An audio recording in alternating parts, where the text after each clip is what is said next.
And we are back to Falafel Boracay. We booked a vacation to Boracay again. This is about the fourth time. Yung talagang binabalik-balikan namin. Ever since we tried this the first time, talagang every time we get back, babalik talaga kami dito kasi super sarap niya. You only need 260 pesos for the big falafel that's already big and healthy pa siya. This is just in the heart of D Mall. Malapit lang sa Budget Mart, which is just near the main road.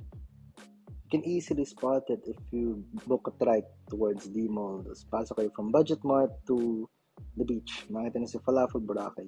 You can see mo na mix mo yung veggies, yung falafel nandun, and those hummus, and their sauce as well. Na pag nag-mix yung flavors nila, super sarap. There's crunchy levels to it as well. And super sarap na talaga. Try it out. And if you have any food suggestions, comment down below para matry namin while we're in Boracay. Thank you!